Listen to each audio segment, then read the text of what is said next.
Well, this call is made in order. Notice of an open work session of the City Council of the City of North Kansas City, Missouri, February 6, 2018. Eric? Thanks, sir. Tonight's work session is for the purpose of discussing the fire that occurred on December 23rd, 2017.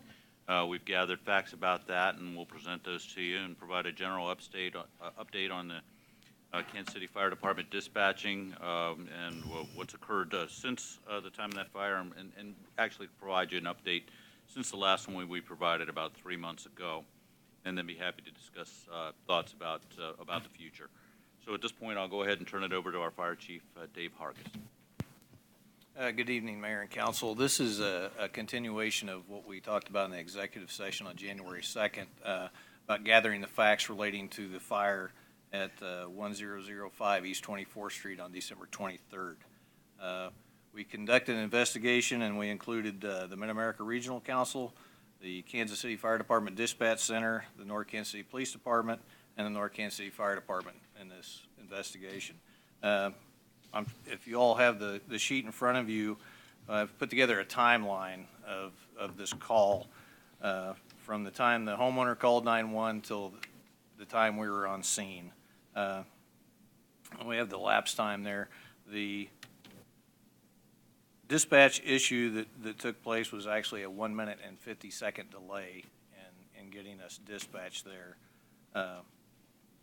Our total time from the time the call was placed till we got our first units on scene was 8 minutes and 3 seconds, which is just a little over our normal response time, about 2 minutes. So that 1 minute, 50 seconds accounts for that difference in our normal response time. On the investigation, we found that the call taker who originally took the call got the address right, but he failed to follow the protocol of the dispatch center to ask for a city and state when he took that call.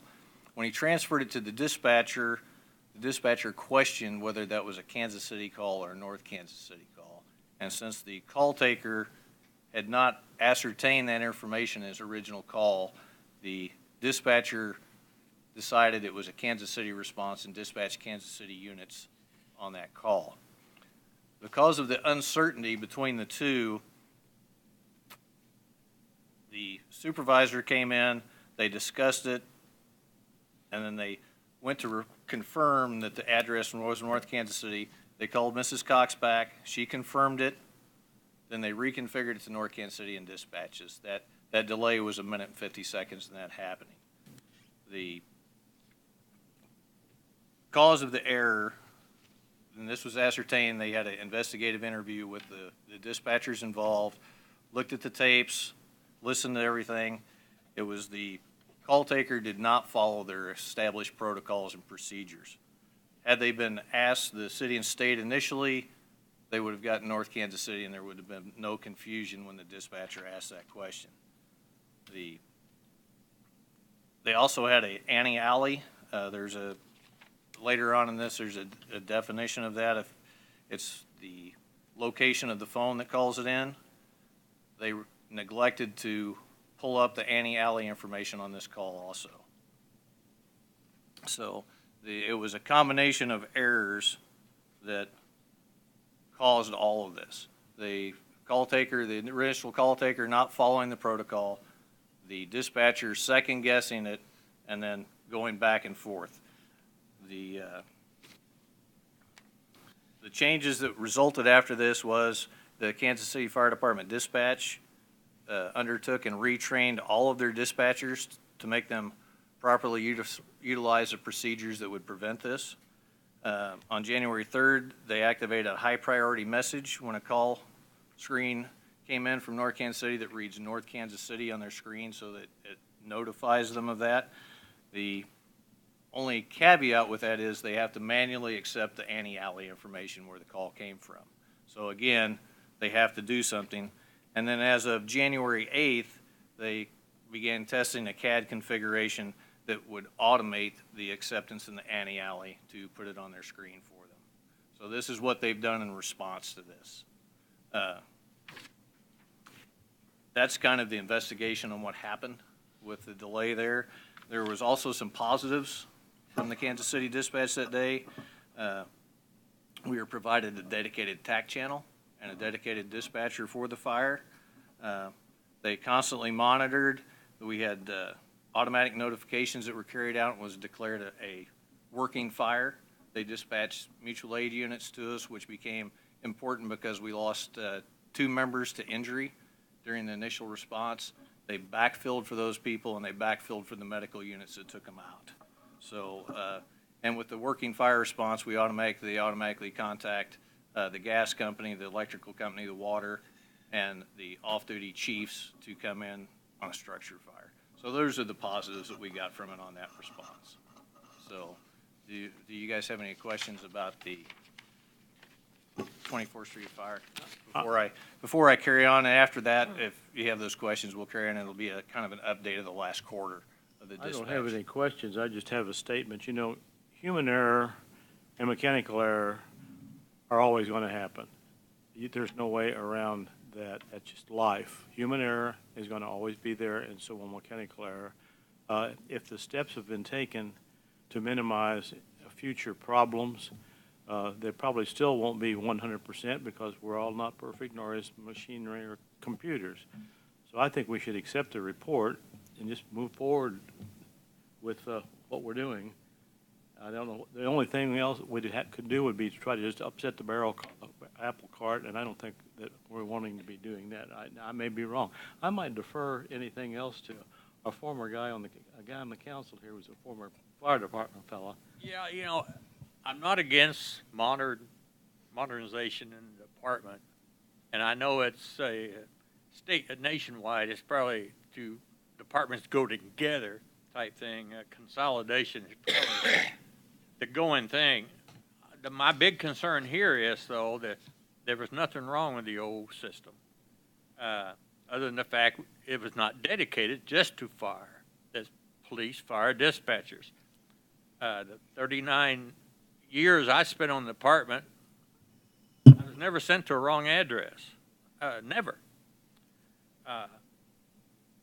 And it was never a problem getting power and light and the gas company notified. You know, the dispatchers did that. They have a, you know, when we call, we may be put on hold or something. They got a number to call. They're not going to be put on hold. They get a hold of the electric companies. My problem with it, and I know this, it's pretty popular, it seems, at the fire department. My problem with it is, if that had been a cardiac arrest or something, those few minutes could have been life and death, and we all in this room from the fire department, please know that. And what bothers me again is the Kansas City chief, a real nice man that came here to the executive session, says, yes, this probably will happen again. Even though they've made some improvements, and I did read all the improvements, and they're great. You know, we're North Kansas City Fire and Police. We're a small island amongst this big ocean of Kansas City. I see nothing wrong with being that island. We got good service, and this is you know, people that made this mistake, I know they got to feel bad. They got to. They're dedicated people. But if you ask which one, either stand with Kansas City Dispatch or go back to our own, which one will almost guarantee this mistake won't be made? There's only one answer. On addresses. You know, I started reading the Pulse Point, and there's which is an app you can get from Kansas City Dispatch, and it lists everything. I enjoyed watching that, especially when I hear sirens in town. But as I went through that and scrolled through it, the addresses that came up that could be so easily mistaken, all the number streets for sure. And then the mistakes you're going to come, I don't know, you're going to bring those up that is in this report. You know, Swift with Swope Park and Armour. You know, there's a lot of streets. And even though the guys may like it, you know, is when it comes to life, property, I would have to say I want to go back to the old way, and that's just an honest opinion. I give it a lot of thought since the fire. You know, I don't like to disappoint the department if that's the road they'd like to take. But when you say who could do the best job of guaranteeing that mistakes not made in addresses, and God, when I call our own, I don't have to tell them what state I'm in. You know, I don't have to tell them what city I'm in. They know where I'm at. If a stranger calls them, I'm at McDonald's and my wife's having a heart attack. Which McDonald's? I don't know.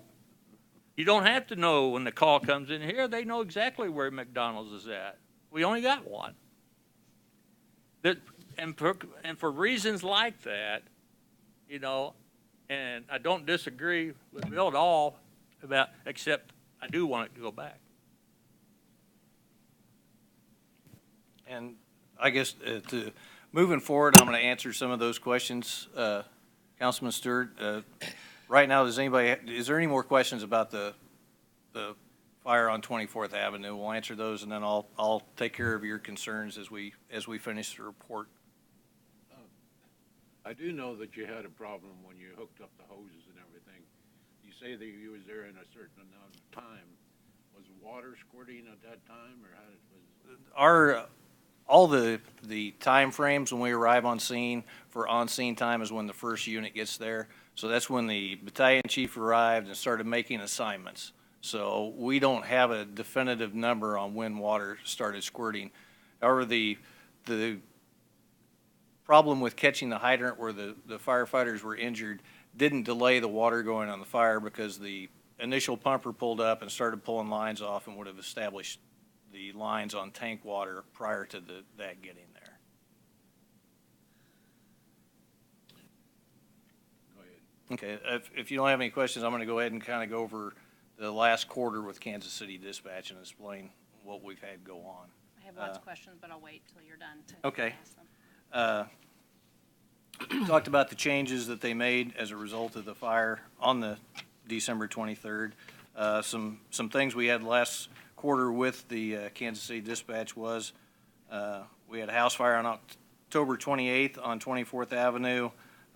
One of our units was committed to another event.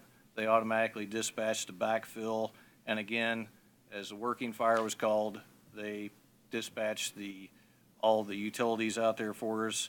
The duty chief, Red Cross, those were all taken care of because of their response plan for a working fire response. November 9th, we had a structure fire at 1510 Iron. Again, we had all those working fire response things that came up that is automatically provided. November 15th, we had 5 separate calls in about 20 minutes. Our department was essentially blacked out. Every unit was assigned to a call. We kept having multiple calls. They automatically backfilled with the closest Kansas City units. And that's an advantage with their dispatches. With the automatic vehicle locators, they're able to dispatch the closest units to that call. On November 23rd, we had a fire at American Inn. Again, we had the dedicated dispatcher. This one was a little more serious because of the number of people to evacuate. It is a hotel, and there's people that have residences there, so we had a large potential for multiple victims and evacuees. The incident commander called the second alarm. Kansas City responded. The entire fire went seamlessly as far as our communications went.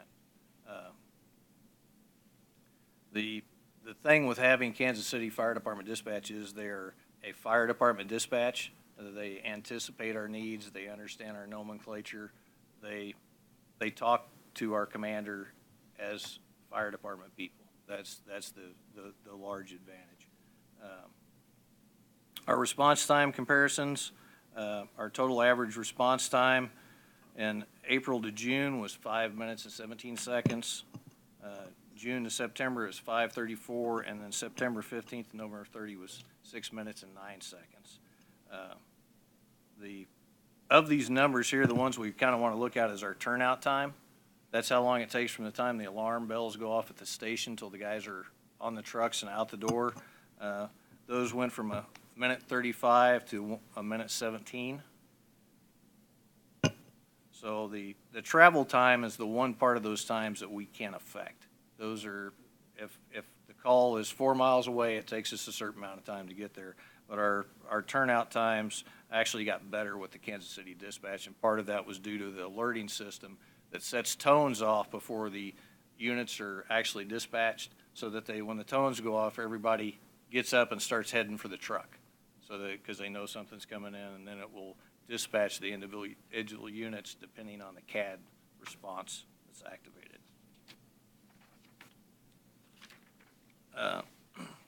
I've got a page in there, the improvements for the firefighters using the KCFD. These are kind of reiterated from the October 3rd work session that Chief Fisher gave you.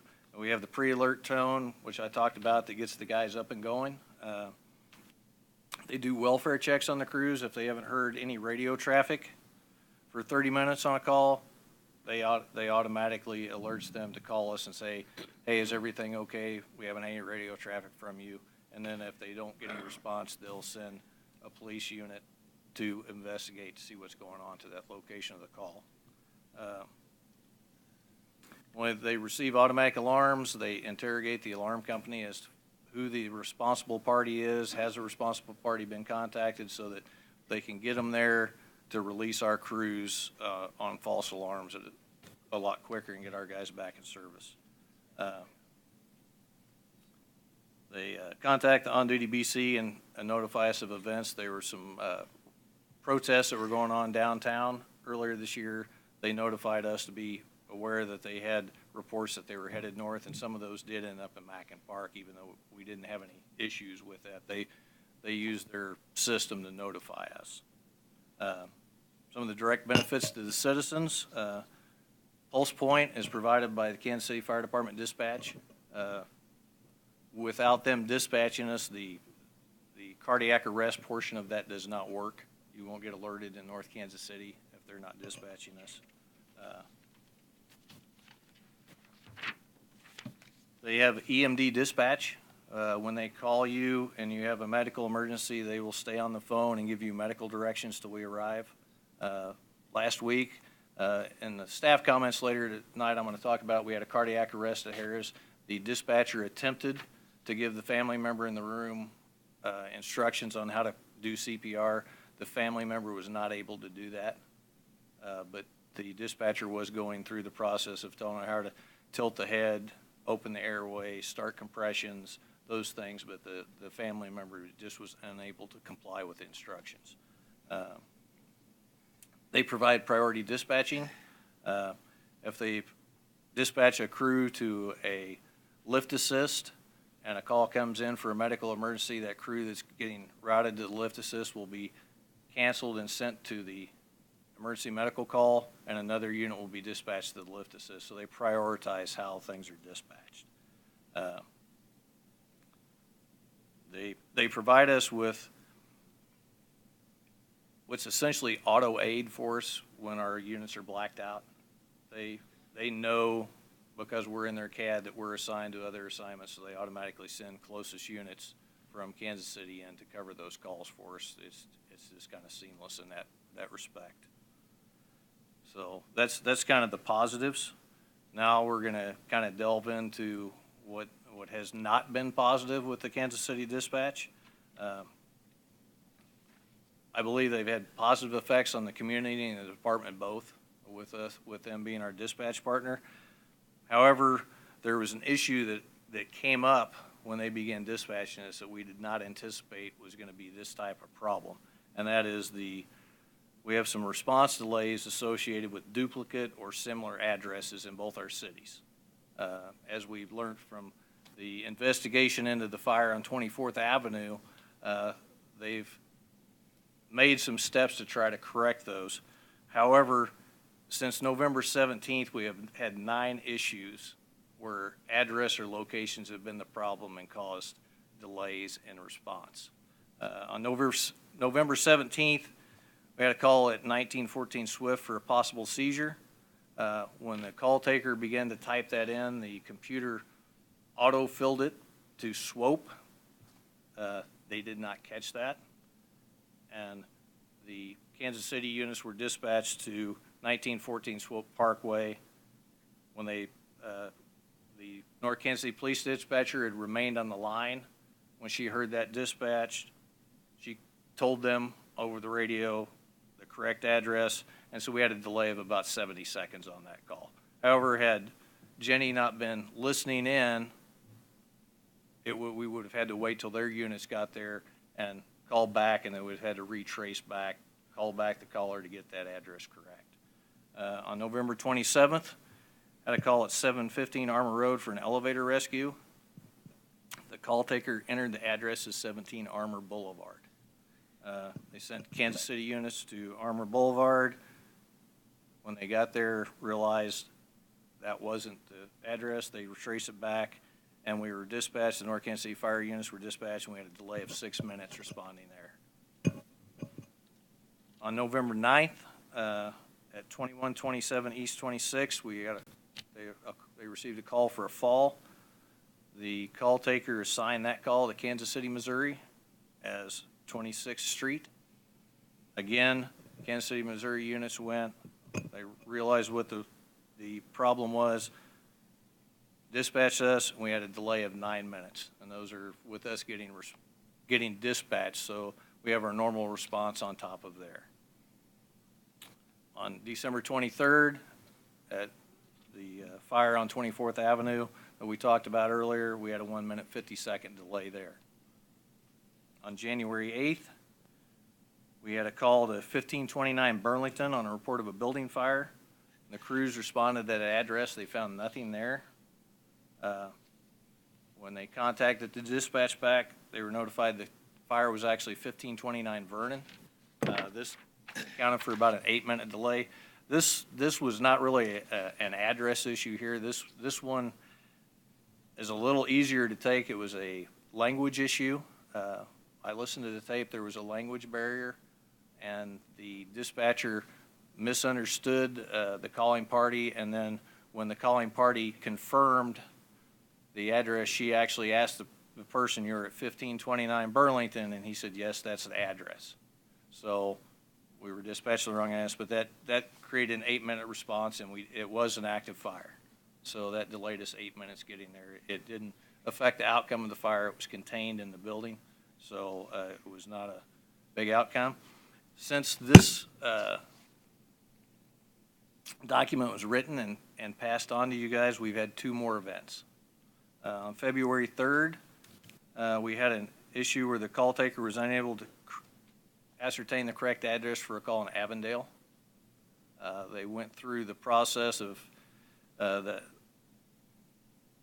going down, trying to figure out what it was. They finally talked to the party, picked up a piece of mail and read the address off his mail, which accounted for a 13-minute delay on a medical call. On February 5th, which was yesterday, we had an issue where they had a call. The call taker was confused on who to dispatch on an EMS call because of the city, and that call resulted in about a 3-minute delay. So those are What do you mean they were confused? the call taker, it was at the hospital, and the Kansas City call taker actually advised the calling party that they were in North Kansas City and needed to call North Kansas City Fire Department. Oh. So it was a pretty egregious error. It didn't amount to a large delay, but it was still a delay, and it was an issue, that same address and location issue that we did not anticipate was going to be a problem going into this. But Chief, I So- thought they just went through all this training and were told to do things a certain way in a certain procedure, and here you just have told us as soon as yesterday that their training, they might as well throw it out the window. Doesn't sound like it sunk into them. That's my opinion. I mean, that concerns me greatly. As it does me.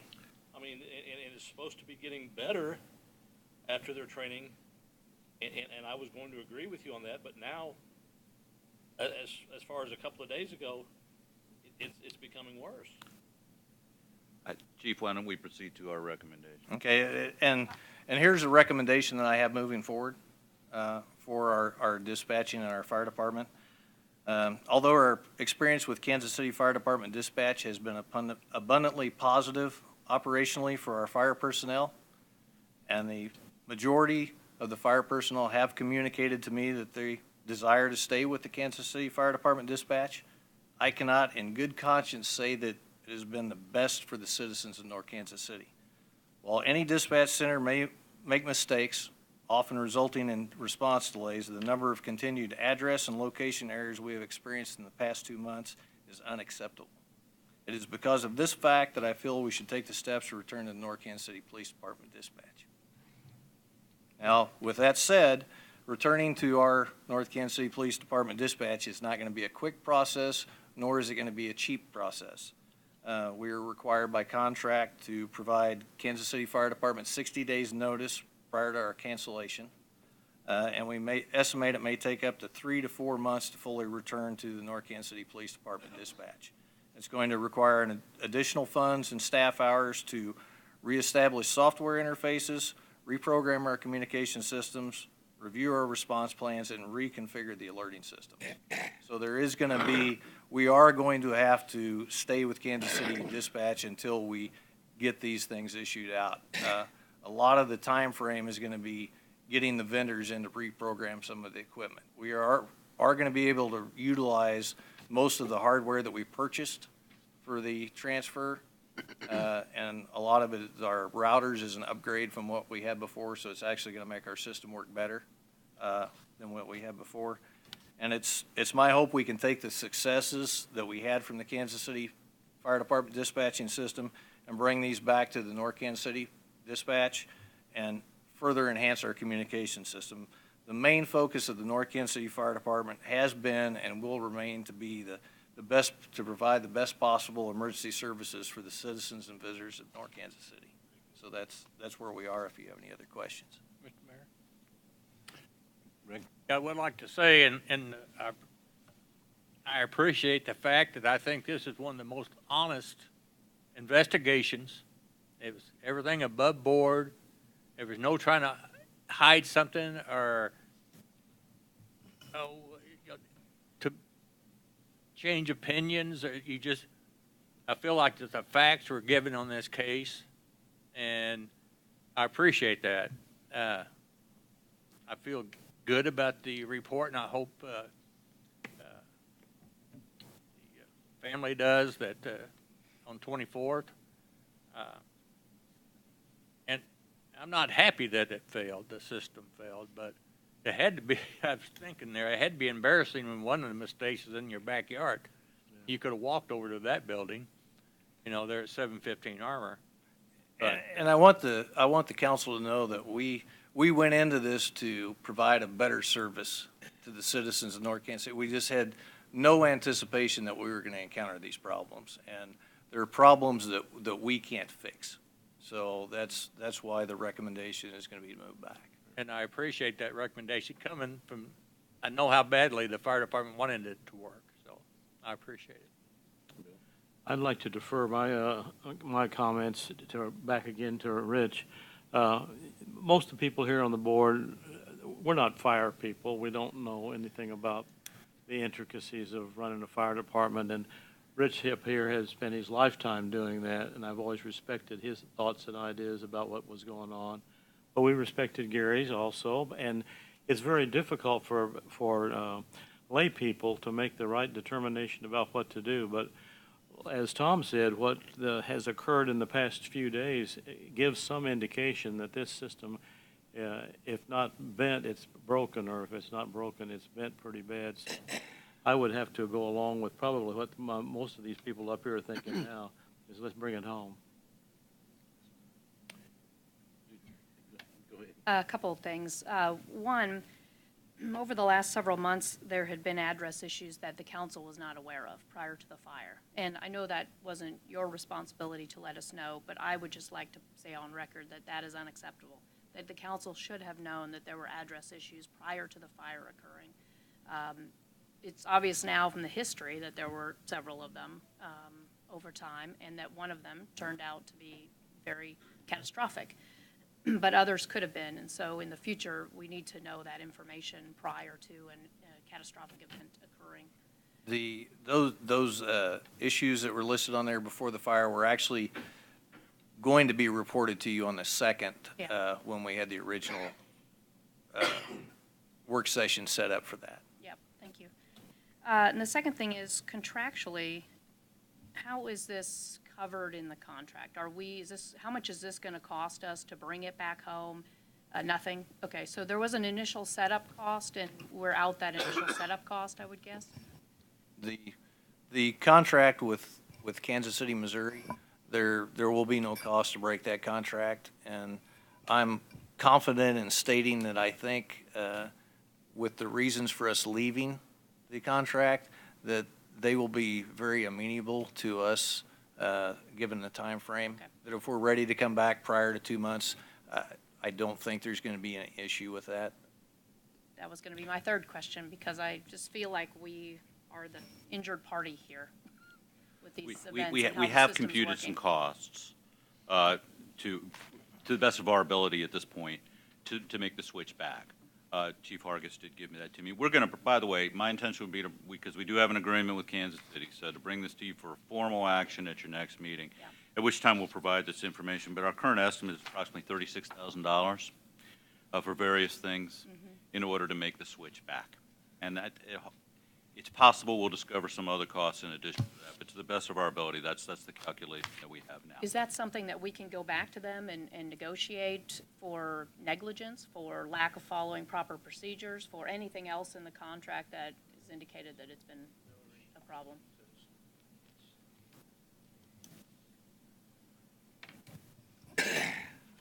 I don't believe that there would be.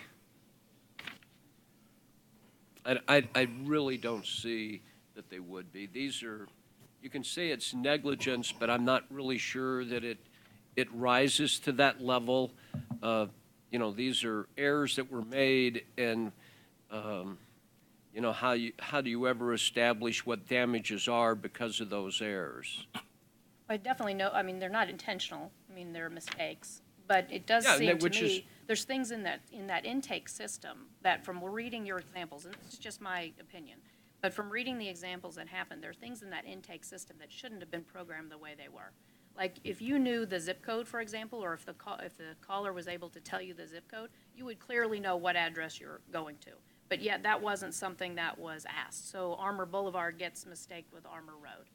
But clearly, those are not the same zip code, they're not the same city, so because of the gaps, the way I'm viewing it, because of the gaps in the intake system and how it's working or not working, then the dispatcher, it's left to the dispatcher to ask the question. And if they don't ask the question because of human error or whatever, then it's left unanswered, and then the units go to the wrong location. So that's how I see it, as more of a systemic problem, literally the system problem, than human error, even though, of course, human error occurred, and that needs to be addressed, and it sounds like they're working on addressing it. But that's what concerns me, is it feels like a systemic problem actually in their technology, that it was not ready for us, in hindsight. Will this keep us forever from being accredited? I cannot answer that question. It is going to affect our ISO score. That's due this summer. The Kansas City just went through their ISO ratings. Their dispatch center got a 9.8 out of 10. I think ours last time was about a 4, because of the number of dispatchers and the EMD stuff. That's going to have an effect on that. Accreditation, I know that's part of the piece with accreditation, is having emergency medical dispatchers. However, my focus at this point is accreditation is something we're going to work on down the road. We need to make sure that we're getting our units to the right place in the proper time right now, and we will deal with what we need to do with accreditation later. That's not a part of that decision today. If we go through the accreditation process and don't get accredited, there's value in that as well. And we can identify those factors when we get into that process. Thank you. I want to thank you too, Chief, for giving this report, the very detailed report. Myself, these delays, I mean, one was catastrophic with the fire, and the others with the fall or whatever could have been even worse if, we had could have been really bad with, these delays. I'm glad that we're going to move back, that's to the police dispatchers. My question is also, as far as some of like this stuff, EMD, the emergency medical dispatch, down the road, after we get moved back or whatever, is it a possibility to train our dispatchers in that? Or have them trained? Or would that be a very big cost, or can The you comment on challenge, to respond to the question, sir, the challenge with EMD is such that our current staffing levels, we have 2 dispatchers assigned to each work shift. Now, that's if they're both working and no one's sick, on vacation, off for training, whatever. There are times when there is only 1 dispatcher working in our communications unit. EMD requires that once a dispatcher starts that process, they have to remain dedicated to that process until the paramedics arrive on the scene. We can't do that. So in our current staffing configuration, EMD is not an option. Okay, thank you. And we will be working with the police department to, like I said, to take some of the things that we gleaned from our experience with Kansas City Fire Dispatch, and the police and fire department are going to work together and look at some of the things that we can implement and prioritize those and see about implementing those. We are going to work together we're not going to try to go back and just flip the switch back where we were 7 months ago. We're going to go back and work on making the communications center better. And I think some of the changes we can break back is going to assist them with their dispatching of the police officers as well. In the process of changing back over, is there any danger that we're going to be in a little bit of worse shape during that period of time, or will? We should not be. It should be like when we switched over. Once we get everything in line, we will. Oh, I see. We will just transfer. So there should be no difference going back. We should be able to maintain our current dispatching seamlessly through that. Well, I want to say, Chief Hargis, I appreciate your presentation, and also appreciate the investigation that was done very well. And I need to say also, I mean, when you have time after time after time of going to the wrong location, it's broke, it isn't working. You got to get rid of it. Now, that's the way I feel about this subject. And, it could be your house on fire. It could be someone who having a heart attack or stroke. And could be the difference between life and death. So that's my feeling on the subject. If I can And you have it. add one more thing. Yeah. I wanted to say thank you for your report also. I didn't say that before. The issue frustrates me because obviously it does, I'm sure you too, and many of the firefighters, because we need to be moving forward with technology. There's no way we can stay where we're at. We are unfortunately not really an island, right? So we can't really stay where we're at. We need to move forward with technology. It's moving forward without us.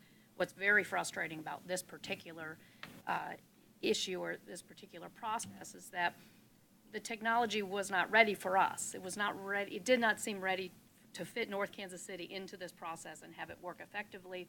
And for me, there were warning signs along the way, and I understand that you guys were planning to tell us those, but there were warning signs along the way, red flags that were not raised to the level that I think they should have been raised. And so it frustrates me because I wouldn't have moved forward and voted to move forward with it had I known what I know now, which is that it was really not ready for us. Now, maybe in the future it'll be ready, and maybe it makes more sense to move in that direction, but certainly nobody on this council probably is really gung-ho about heading in that direction again, so at least at this point.